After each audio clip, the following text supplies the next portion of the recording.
Good evening, everybody. Good evening. Good evening. Welcome to the Real Money Coach Show here live on Facebook, YouTube, LinkedIn, and Instagram. And as you saw on the screen, come on and put in the chat where you're watching from.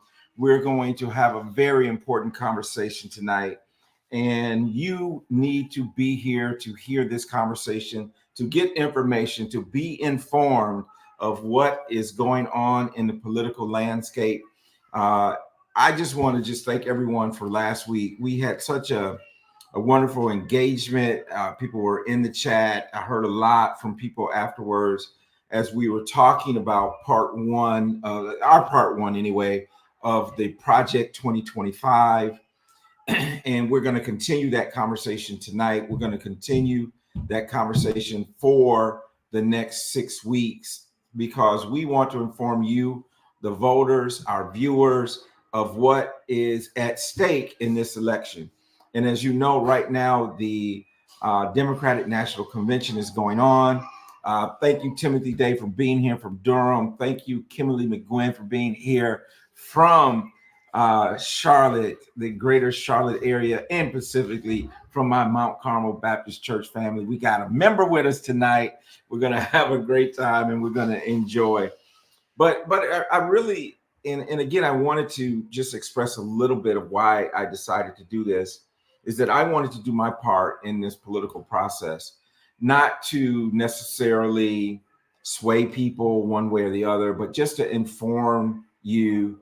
Marguerite Lee, Reverend Marguerite Lee, thank you for being here. Because in this Project 2025 that was done by the Heritage Foundation, it is what they call the presidential transition plan. So, we really want to be on top of that. Alfred Wright, thank you for being here from Houston, Texas as well. And so we want to just inform you all so that you know what's in it. And we know that if those who are a proponent of this get elected, what that could mean.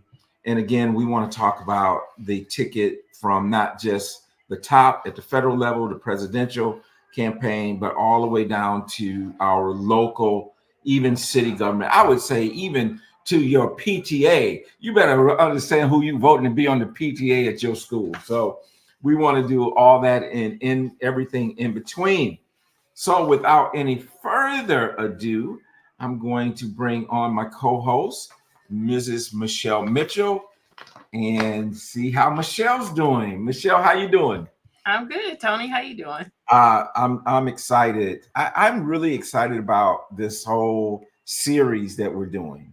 And I'm learning a lot in preparation for it. Alice Martin, thank you for being here. Ray Jackson from Fort Worth, Texas, thank you for being here. Ray is a great guy. Rose as well. And so, it's just so much. And I think, and you keep hearing this about this election, right? You keep hearing that this may be the most important election of our lifetime. Mm-hmm. And, I know we say that sometimes every 4 years, but it really does have that feel this time around. Honestly, it does. And so, two very opposite, opposing views on governance and, what that means. And Right. so, up there in Michigan, what's the political environment like there? I mean, Michigan, is it considered a swing state, or I know Michigan is a swing state because if you look at the electorate, like the majority of the people are on the east side of the state. So all of the rest of the state, kind of votes opposite of the east side of the state. Right. Except for this little county called Kalamazoo. This little That county. is very, very blue. Well, I would think that we probably have two spots where you may have that. Maybe Kalamazoo and Grand Rapids on the other end. Think about Grand Rapids. Is pretty red. Think about Grand Rapids and who came from Grand Rapids.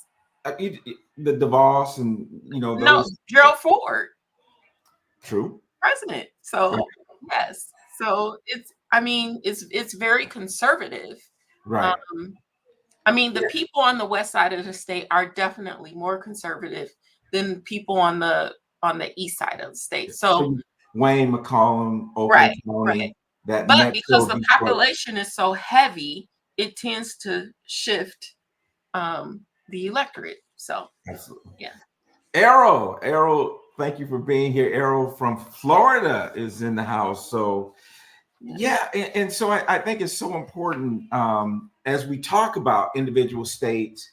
And I'm drawing a blank on her name now, but the young lady from Texas that spoke last night at the DNC. Oh, I didn't see that. Yeah, she's a bad sister. I mean, she's I saw her on the Breakfast Club, and she spoke real well. Claiborne and Warnock, and Warnock a preacher, so I'm gonna like him. Well, I thought he was delivering a sermon. I did catch that. Well, listen, tonight we are actually going to get into this project 2025, talking about the criminal justice department.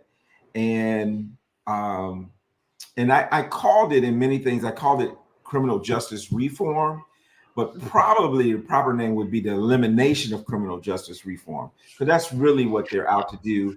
And we are very, very blessed to have with us tonight Judge Elisa Chinn-Gary back with us again. She was on the show before, and it was a great show. She goes to our church, wonderful person. So looking forward to having a great conversation surrounding criminal justice and the impact that it may have on marginalized communities, primarily talking about the Hispanic community and also African American community. So what we're going to do is we're going to roll to a quick commercial or two, and then we come back. I'll share with you. Many of you may have seen this video that I put out on social media, but we're going to play that to kind of set the stage, and then we'll have our special guest for the evening come on and join us in the conversation. So Dante, we're in your hands. Let's roll.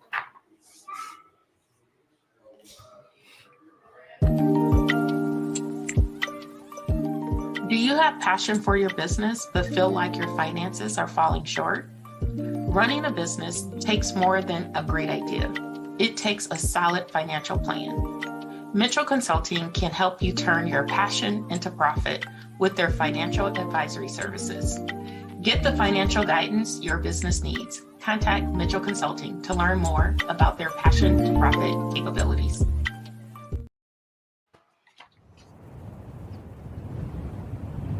Take control of your finances today with the Real Money Coach. Our free financial wellness checkup offers personalized insights and strategies to secure your financial future. Don't miss out on the clarity and confidence you deserve. Visit www.therealmoneycoach.com now. That's www.therealmoneycoach.com right now to start your journey towards financial freedom. Your future self will thank you.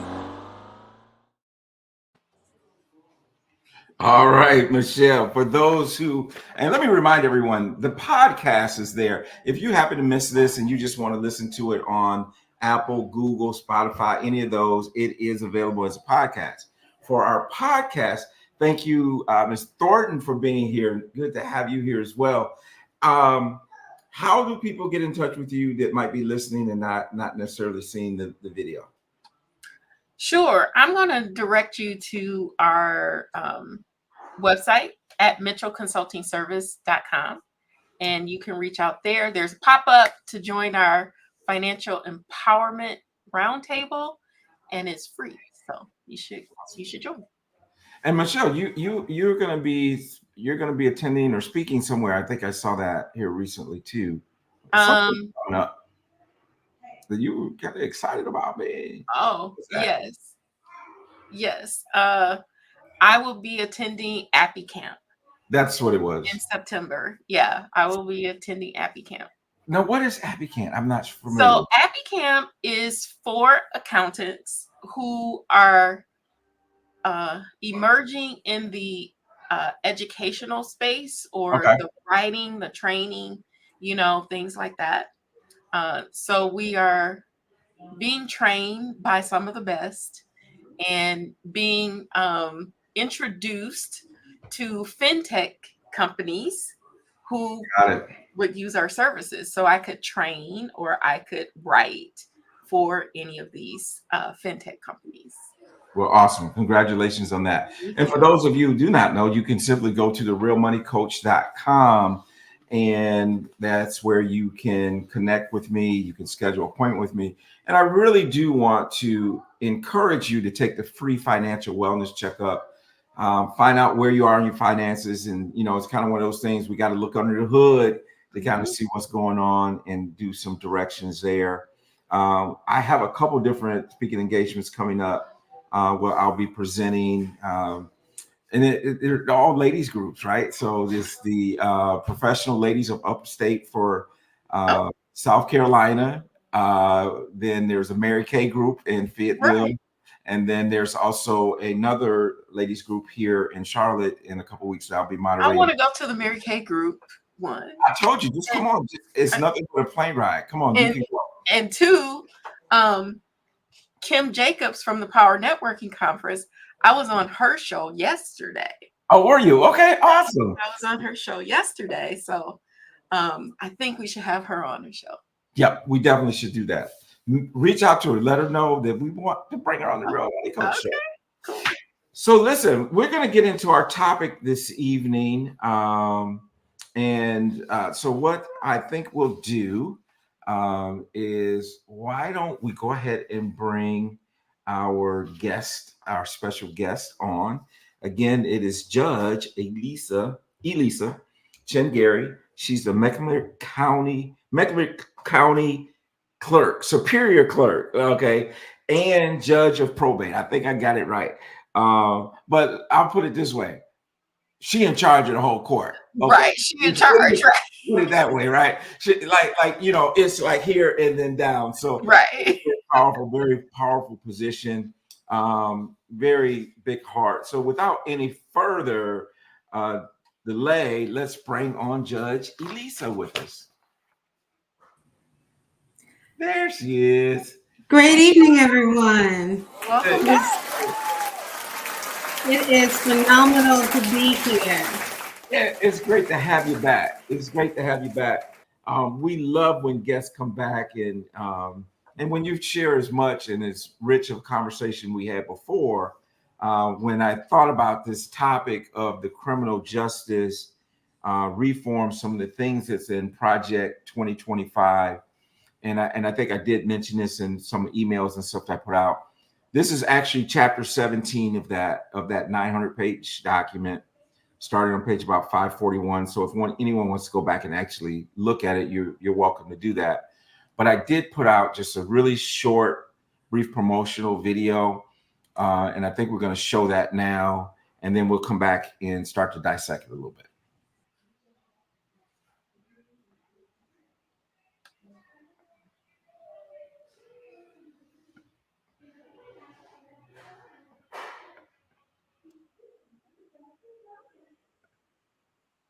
Part 2, and its potential impact on African American communities.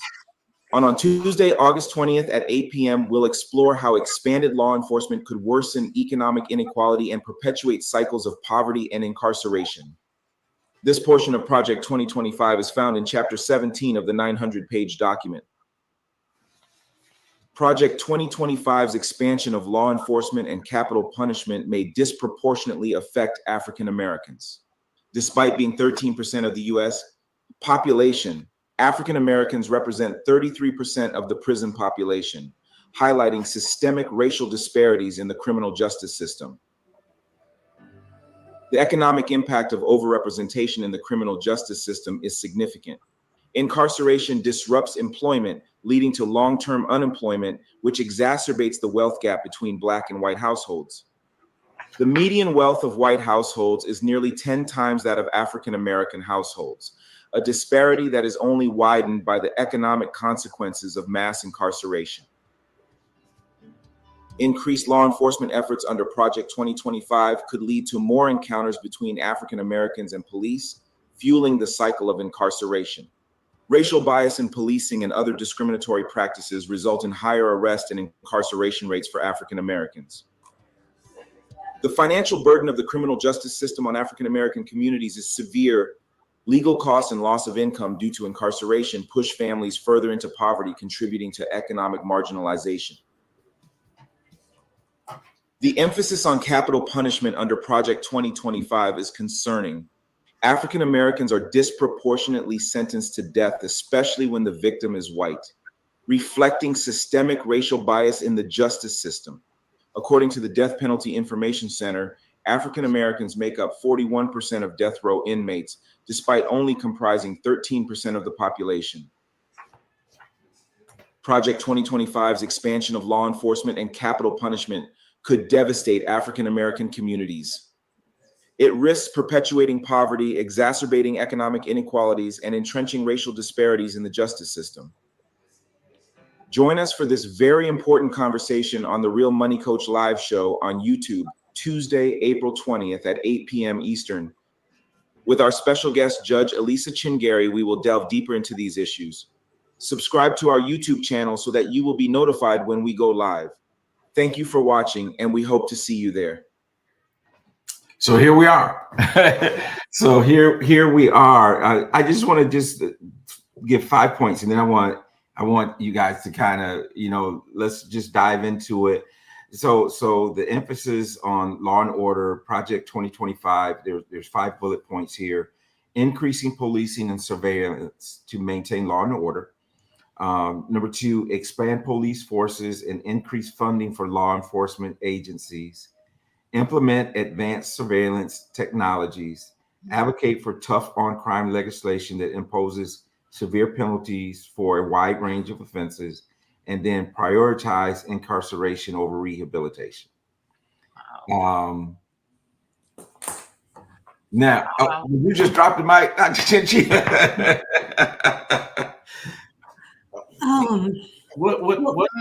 What's your thoughts on this? Well, I want to start by, again, thanking you for having me this evening to share in conversation about this important topic.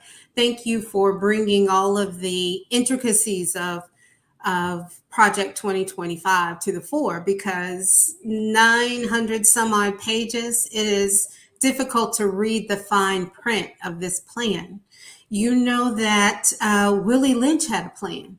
How to create a slave, and Hitler had a plan about how to create a nation that was superior and rid the country of Jewish people. This is a plan, and it is not a plan that benefits, I believe, people of color, nor do I think it benefits democracy or our nation as a whole. So I appreciate the way that you have postured this conversation in having a conversation about how it harms even more people of color. We already are trying to struggle and survive in a system that is oppressing and underserving people of color, where justice is not meaningful to the degree that it should be. So some of the 5 things that you mentioned would even bring greater harm to our families, to our communities, to our legacy, and negatively impact generations to come. Yeah, I mean, it is really a mouthful. And, as we were talking about, even last week, we were talking about the Department of Education. When you look at some of the things that this part of the project does, it undoes a lot of the criminal or the justice reforms that have been taking place over the last few years. And we already know, as you mentioned so eloquently, that we already behind. And now this kind of is, I've heard people call it Jim Crow, 2.0, and different things in it. So, and one of the things that we didn't address, and I think that we want to do before we leave, is that part of this is also dealing with immigrant, immigrants, Immigration. immigration. Thank you. I'm just heard immigration. So part of it is tough on immigration as well. But this whole thing about in putting more people in jail, less resources for reform, less resources for rehabilitation. It's a scary thought to me. And if you read it, it actually talks about the privatization, further privatization of the prison system, because they're projecting that they won't have enough room for the number of people who will end up in incarceration because of this. Yeah. Well, it's easy to see how our population of incarcerated people would exponentially grow if any of the strategies that are listed were to be brought to fruition. Project 2025 talks about putting armed military at the borders. So, not simply talking with officials about how to come into the country, but to have guns, and guns kill people, right? So, Right. so that means locked and loaded and ready to evoke a military state at our borders at any given time. But it doesn't just, and it's funny, it talks about borders, but we have people who come into this country lots of different ways, Mm-hmm. right? Some come in under a legal premise and then simply stay after their visas have expired. Where is the loaded gun for those folks? Not that I'm advocating for that. I'm just pointing out that there is a difference. And subliminally, the message is those that are crossing the border from our Mexican communities are the ones that are dangerous criminals. I believe that we have heard that in the propaganda. It is even written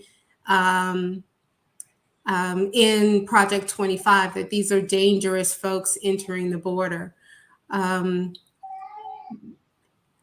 We have seen children be locked up. We have seen women be locked up. We have seen them actually in pens. If you have a vivid recollection of folks coming over a few years back. So we have seen what devastating immigration policies can look like. And Project 2025 simply puts us back there. Well, and, it's like, and Michelle, I don't know if you see it a lot there, but what I see all the time on the news is we demonize immigrants. It's like this constant thing. And last I knew, the only people that were here before were Native Americans. I mean, we all are descendants of immigrants. Now, many have come willingly. Some came by force, right? And so, but we all came from, most of the people in this country came from somewhere. You trace it back. It was not, Native Americans were the only ones that were here prior. So that is a concern. The other thing that's a concern for me too is this emphasis on capital punishment. It seems to be a push in here for capital punishment. And like I said, it's like 41% of all death row inmates are African Americans. And that's a large portion. Any insights on that, Judge?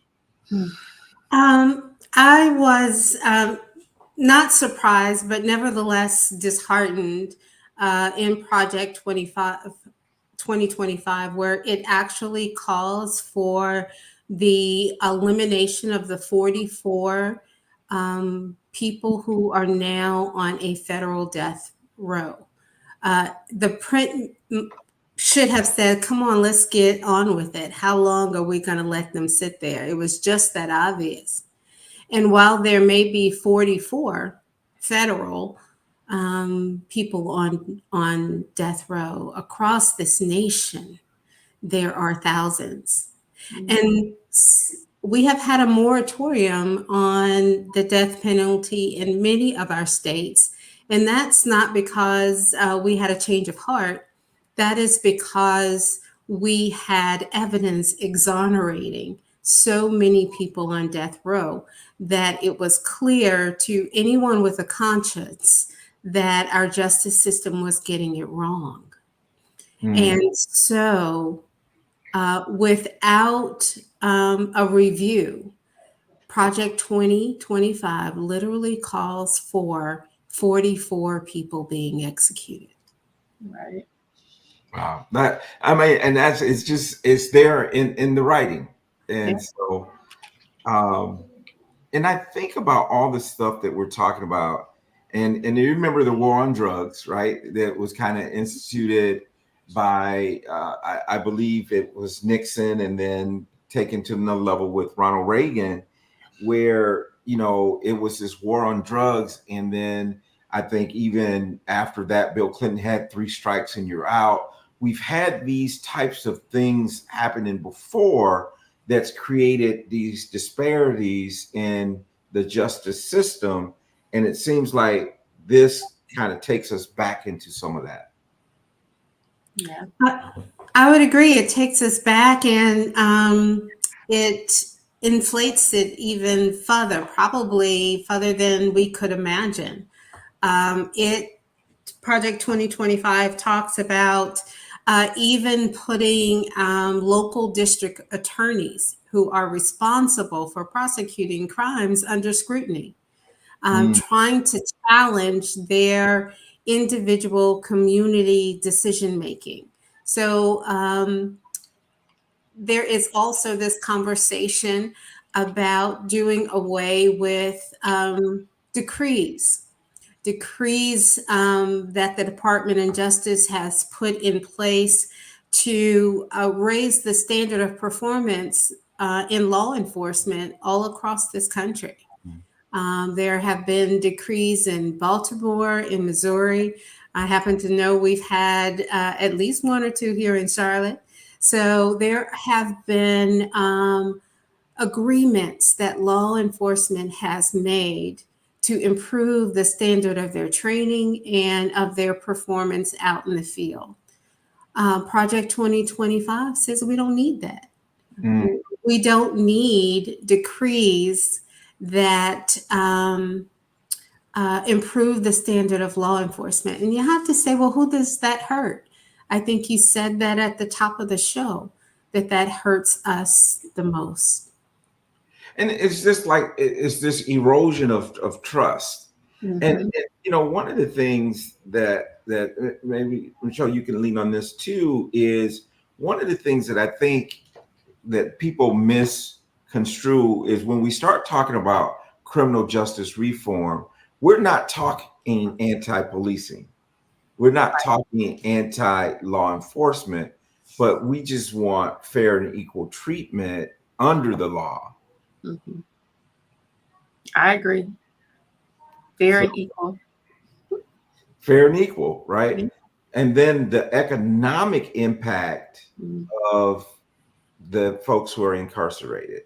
And when they get out, being, the unemployment rate among formerly incarcerated people is 5 times that of the normal population.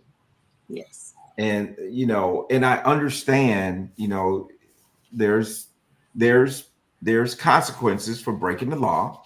There's consequences for doing those things, but how do we give people a second chance? How do we express that grace that God has so given us to others, so that they can come back and not find themselves struggling and then end up as a repeat offender? So there's a lot of dynamics to this thing. Yeah. That's the biggest thing I saw in this part of the plan, is that there's no space for rehabilitation. We're not going to put any dollars towards it. So if, let's just say, a young person, made a mistake, and they ended up incarcerated. There's no way for them to rehabilitate their life, even if they've come to the realization that they were wrong and they want to fix it. Mm. There's no help for them. Yeah. I would say there's no help and there's no mercy. Yeah, and there's no mercy. Yeah. There's absolutely no mercy.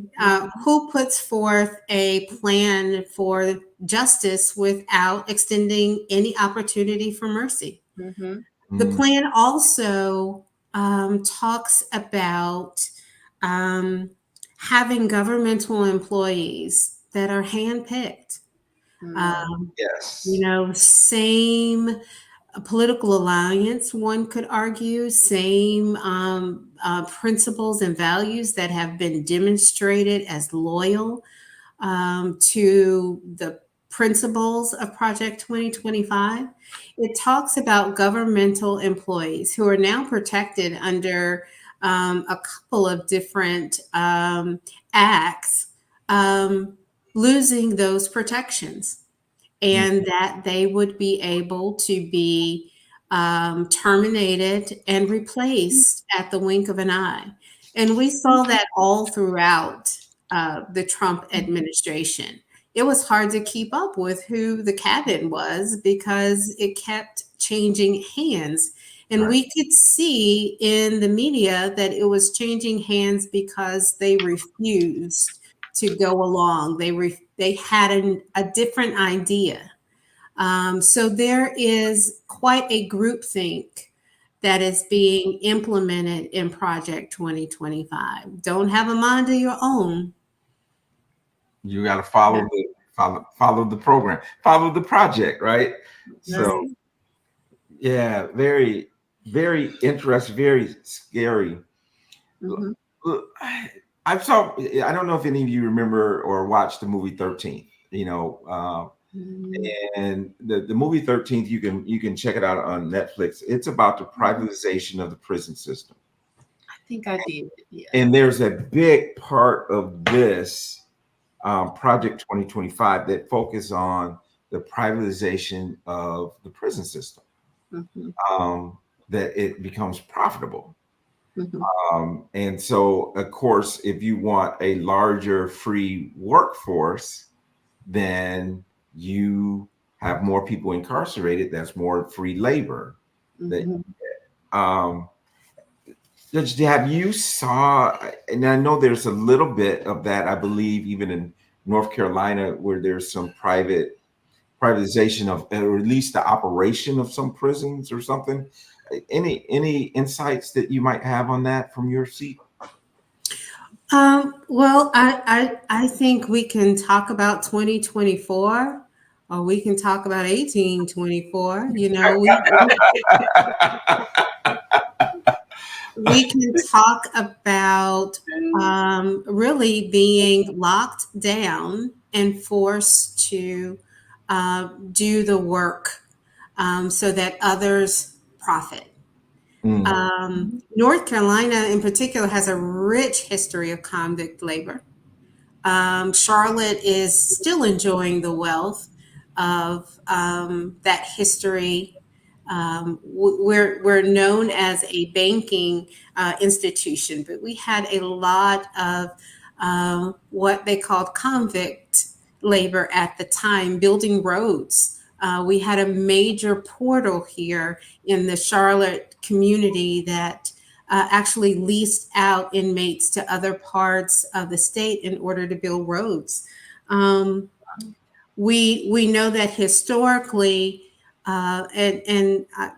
we spent a bit of time talking about the death penalty. We know that the death penalty is has evolved from terror lynchings. So whether we are talking about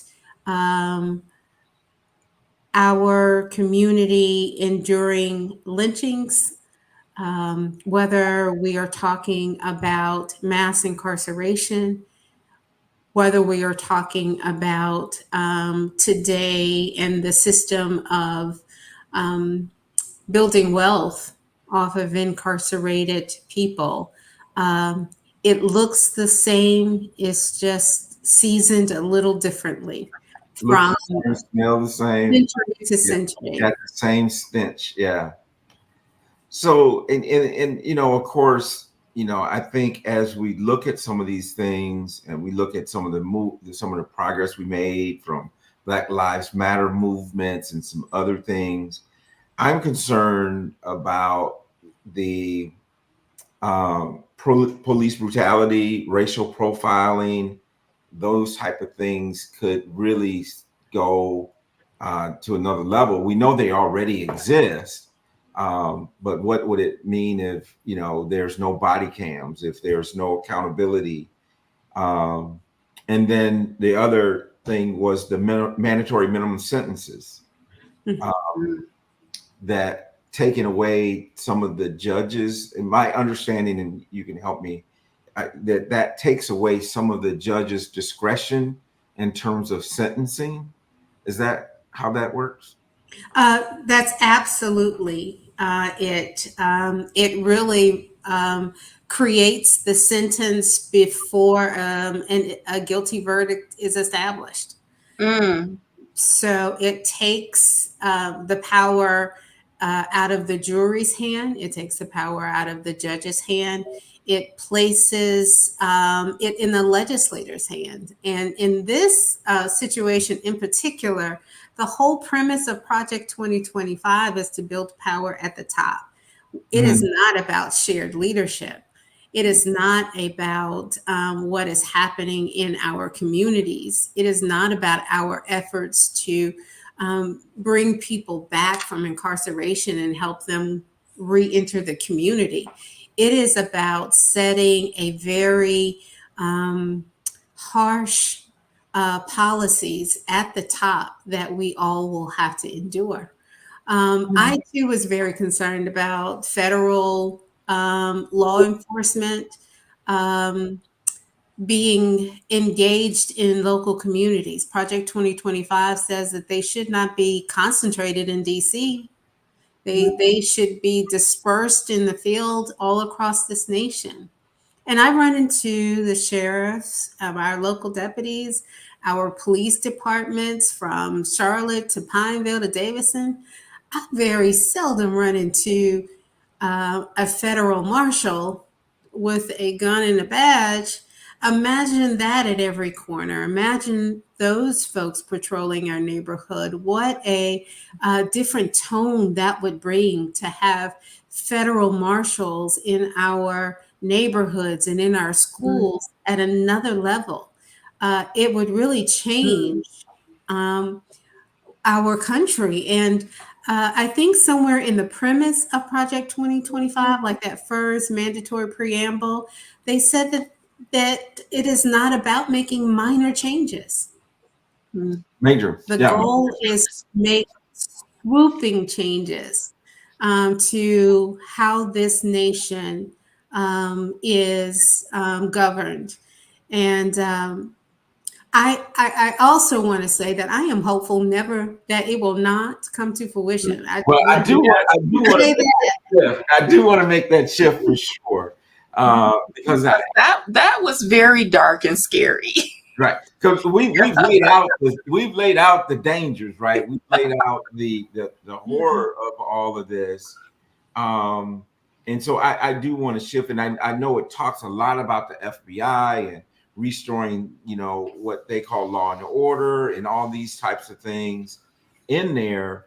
So then, how do we as citizens? What do we need to do so that we can make sure that this does not become, law, that it does not become proposals on the floor of Congress and in the Senate and all those types of things? What should we be doing to ensure that those things don't happen? Well, I would say political engagement is a must. We must talk. We must educate ourselves. We must listen. We must understand what the strategy and plan is that stands against us so that we are prepared to rebut it. we should ensure that we are voting and encourage others and invite others to vote. I have a 17-year-old who registered to vote this year and will be joining our family in that process. I just think we have to understand. We have to talk among ourselves to make sure that all of the elements of Project 2025 are on the table. We need to listen to candidates, hold them accountable for what they say, ask them the hard questions, and then vote accordingly. And I'm excited about the possibilities at a local and federal level this year in terms of being able to shield ourselves from some of the harmful strategies of Project 2025. Absolutely. Yeah. Absolutely. And I would say that these are kitchen table topics That we that need to talk to our families about amongst ourselves, right?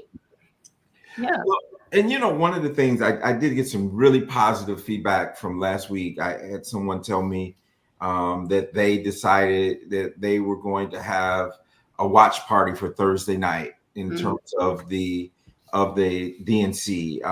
Another lady watched the show and she said that she went to action. She went and volunteered to handwrite postcards to send to swing states. And we all can do our part.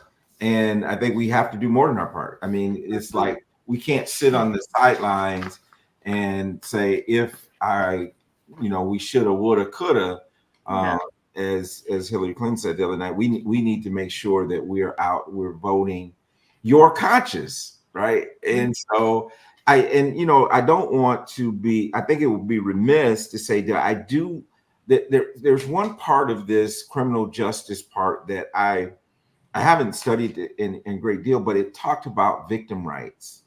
And I just kind of wondered, if you have any thoughts on some of the emphasis it makes on victim rights and that type of thing.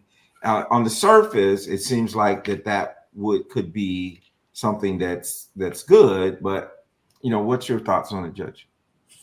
I don't believe that I read that portion thoroughly, but I can tell you that a little small paragraph. Okay, it's a little small paragraph. Well, that says a lot in and of itself, right? Right. But I do respect the rights of victims to be heard, to have their say, to be a part of the process. I think that in our best outcomes in the criminal justice system, they have the opportunity to be heard and sometimes to even be in a form of some mediation with the defendant and the defendant's family. I have seen some amazing reconciliation moments that still led to defendants being held accountable, incarcerated, but being able to be asked for forgiveness and to have forgiveness extended. So I think victims' rights are hugely important. But that is one factor in a criminal case, and there has to be a balance. Absolutely. So, I guess the bottom line is that, we need to educate ourselves, educate others, get out there, vote, and let people know what's going on and how important these things are. And even I'm thinking, and Judge Elisa, if you have any thoughts on local election, I want to ask you, are you up for re-election this year? I don't know if you are, but I also, what about the local politics? Any words of advice here at the grassroots level, local politics? I would say the same applies. Kitchen table conversations and educating yourself from a lot of different forums. Anytime you can catch a candidate in person, you're in the best place than reading on social media or reading someone else's opinion about them. And since I'm here in such good company with the money coach, I have to say that candidates need some coins. That's good. That's speaking for someone who's run before, right? That's right. And I've typically not been a someone who's given to political campaigns, but I this year I have even given to some, and I think it's important because when you look at the messaging, if the messaging is too one-sided, it's some people are locked in, right? Some people are locked in. They know who they're voting for. You're not going to change their mind. But there's a lot of people in that movable middle that are, not staunch Democrats, not staunch Republicans. They may even be registered as one or the other. They could be independent, could be not registered at all. All those votes matter. And if people aren't getting the political commercials, all that stuff it's swayed it one way or the other, right? And so yeah, it's good to get the facts and so that we do have a level playing field. And of course, big money, corporate money, and all those type of things make it even more important for us who are in grassroots to give. So don't y'all be afraid to give a few coins. That's right. Don't be afraid. At the end of the day, we hope that votes are counted and not coins. Right. But they both have value in an election cycle. Yep. So, and find a way to volunteer if that's registering people to vote. And I think that's important. I think the more people come out and express their opinion, their thoughts through their vote, and I heard someone say, when you get in that booth, vote your conscience. That may not be your party, right? But vote your conscience in the candidates that represent you and your community and your family. I think Noel Jones, I heard say the other day, is that he's at I think he said it this way, that I'm at a income class that I would benefit, but shame on me if I look to put someone in that I benefit from, but everyone else, that the 90% of people I know would be hurt by it. So, well, great conversation, right? Yeah. It's a lot to unpack. Next week, there you go. Love that, Dante. Hey, vote, put your vote in there. And so next week, we're going to be talking a little bit about the taxes and the Department of Revenue and some things that are proposed there. So, Judge Elisa, thank you again for joining and being a part of the conversation. It's always great to have you. All right. Oh, we got a question here. How should we go about getting churches involved in educating the people of what's coming and how we need to respond? I got something to say about that. So gather people together and play the Real Money Coach show. Like, that's all you need to do. I love that plug, Michelle. I love that. So have a Real Money Coach watch party, right? That's right. And one of the things is, like, I'm doing these articles, I am doing these articles, and it's like, man, what should I do? I'm doing them mainly for our benefit and our guest benefit. But what should we do with that? Should we send that out? Should we publish it somewhere so that people know some of the highlights? But I think this has each very person just shared legitimate question. Yeah.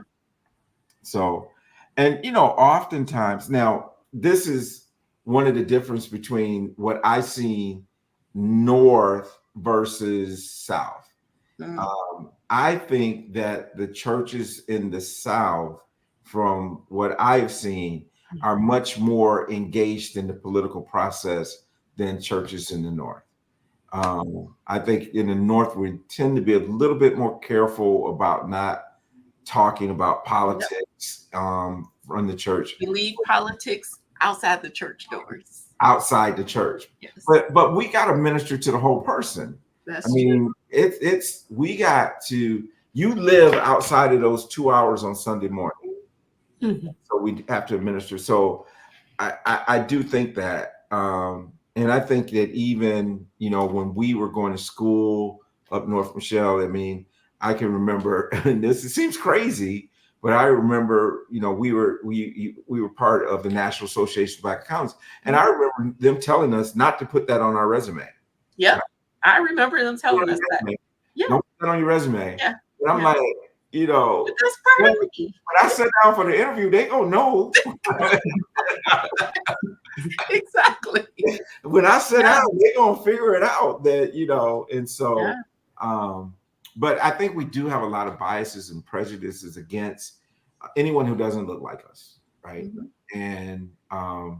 And I think it's a shame, and I think we need to work hard to rid ourselves, our country, of those type of biases. But that's by and by, we'll see that.